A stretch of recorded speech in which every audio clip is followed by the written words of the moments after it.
know that it can affect the strength of the pelvic floor, so you can get this kind of dragging sensation, and it can affect the bladder, causing that discomfort on passing urine, finding you have to go more often, and this urgency, this symptom that, you know.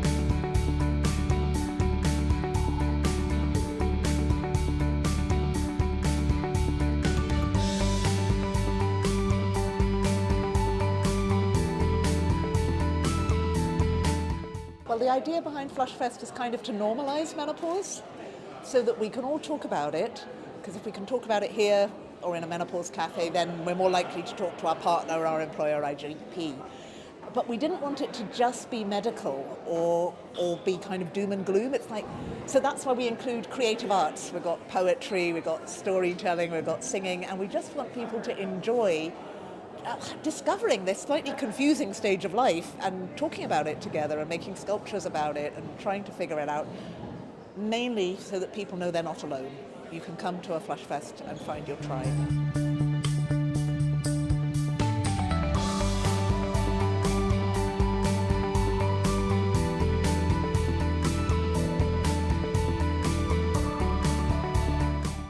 I came along today because my wife was coming and she's been suffering from perimenopause for the last few years, so I wanted to find out a bit more about the broader subject.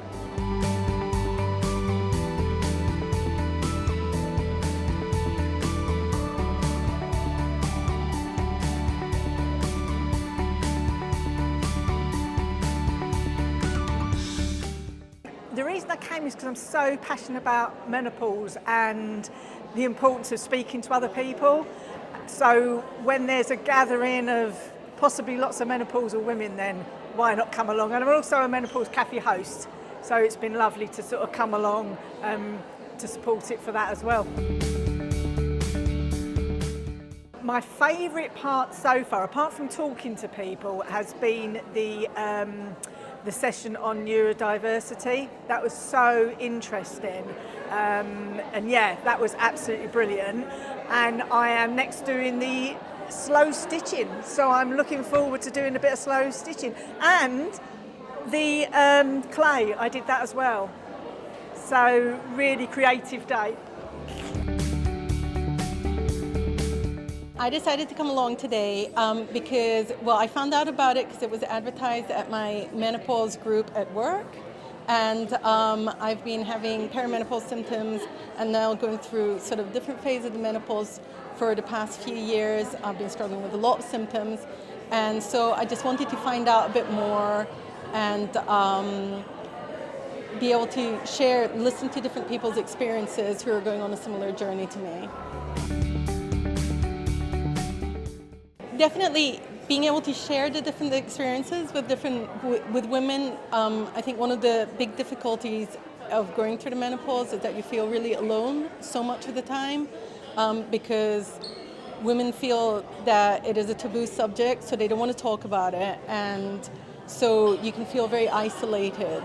And I think coming here and being able to share the space and the experiences and stories with all these wonderful women has been definitely the most fulfilling part for me.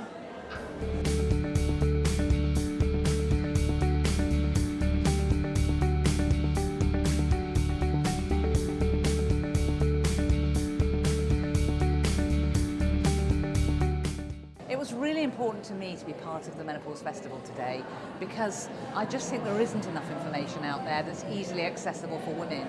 There are lots of things that people can do around the diet and lifestyle angle that can make a big difference to symptoms. I think it's amazing that Menopause Cafe are organising this festival because it's incredibly inclusive and it reaches out to women of all demographics and really giving them the opportunity to find out more about what they can do for themselves, but also it's been a wonderful day of engagement with everyone sort of finding a new sisterhood, which has been great.